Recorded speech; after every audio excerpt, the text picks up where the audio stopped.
Hello and welcome. I'm Lynda Kinkade. Ahead here on CNN Newsroom, late night host Jimmy Kimmel cancelled, pulled off the air indefinitely following remarks he made after Charlie Kirk's killing.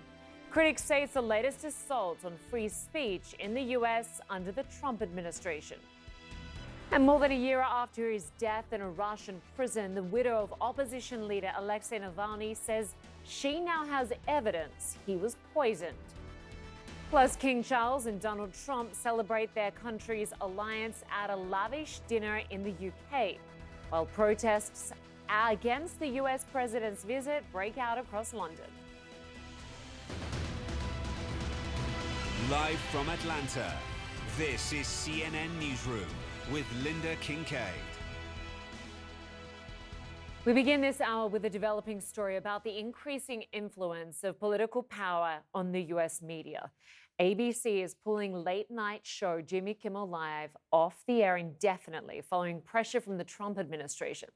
The network's decision comes after the comedian's remarks on Monday about the assassination of conservative activist Charlie Kirk. We hit some new lows over the weekend with the MAGA gang desperately trying to characterize this kid who murdered Charlie Kirk as anything other than one of them and doing everything they can to score political points from it. A representative for Kimmel did not respond to CNN's request for comment. A source close to the matter tells CNN that the show is not being cancelled, but there's no timeline for its return.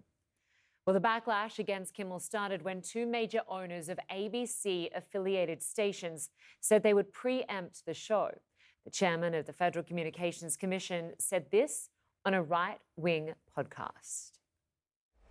You know, when you look at the conduct that has taken place by Jimmy Kimmel, it appears to be some of the sickest conduct possible. Obviously, look, there's calls for Kimmel to be fired. I think, you could certainly see a path forward for suspension over this. And again, the FCC is going to have remedies that we could look at. Well, after the decision to pull Kimmel's show, the US president took to social media to celebrate it. Donald Trump said in part, quote, "Great news for America. Congratulations to the ABC for finally having the courage to do what had to be done." He then took aim at late-night hosts Jimmy Fallon and Seth Meyers, appearing to call for their shows to be removed as well. For more, I'm joined by CNN's chief media analyst, Brian Stelter. Great to have you on the show.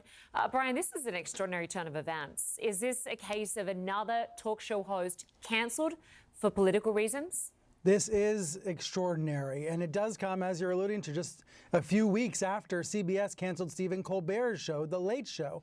Remember, CBS said that was for financial reasons, not political reasons, but many of Colbert's fans believe it was because of Trump administration pressure and corporate maneuvering to get a merger approved. And now, here we are again, with one of Colbert's top rivals, Jimmy Kimmel, suddenly sidelined. We don't know how long this is going to last, and it's possible ABC is going to try to find a way forward, find a way to bring him back on the air.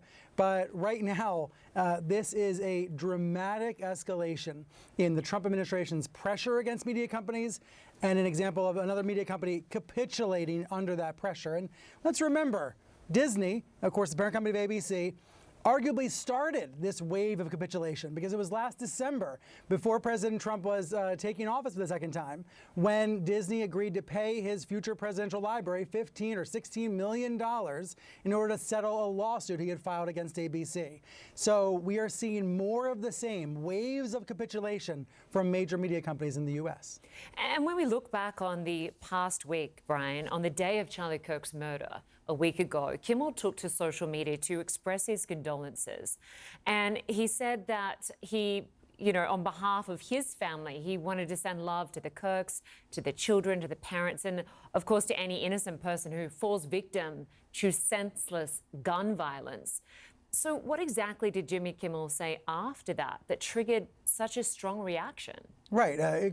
Kimmel's clearly a liberal comedian, not a fan of Trump, not a fan of Kirk, but he did express his sympathies to Kirk. And then on Monday night, this supposedly offensive segment, Kimmel made a comment about MAGA figures, Trump figures, being focused on proving that the suspected killer of Kirk was not one of their own.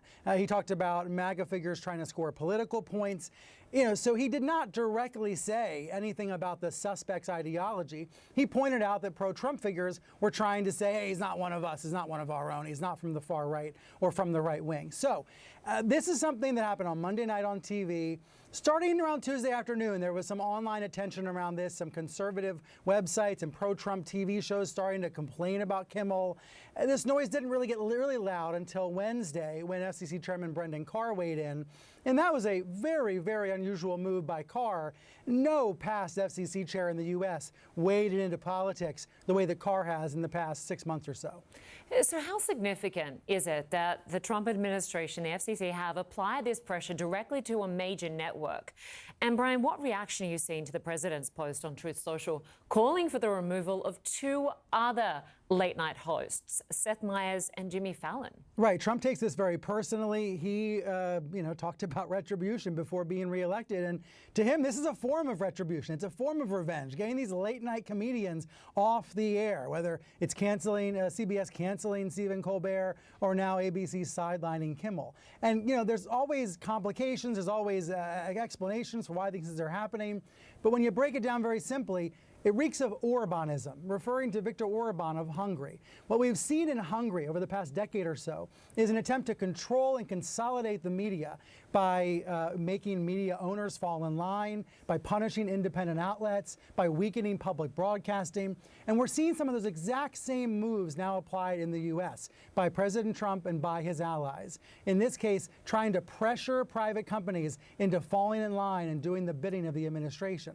That is what we are witnessing day after day. Sometimes it's involving CBS parent Paramount. Today it's involving ABC and its parent Disney. And Brian, what role did affiliate stations like those owned by Nexstar play in escalating this situation? That's really a key part of the story because ABC does not control all the local stations that air Jimmy Kimmel's show. They actually are owned by different companies like Nexstar and Tegna and Sinclair. These companies that own local stations, they are the ones that have licenses from the government. Now, in practice in the U.S., licenses are almost never revoked. It would take something extraordinary for that to happen. Once you have a local TV station license in the U.S., you basically have it forever. But the Trump administration has made noise about challenging licenses, has threatened to revoke licenses, and so these station owners, they feel that pressure. They are in a fearful position. They have a lot of critics now calling them cowards for caving to the administration. But in this particular case, Nexstar is trying to get a big merger through the Trump administration. And Nexstar was the first company on Wednesday to fold and say, we're not going to air Kimmel's show. We're concerned about his Kirk comments. We're not going to air the show.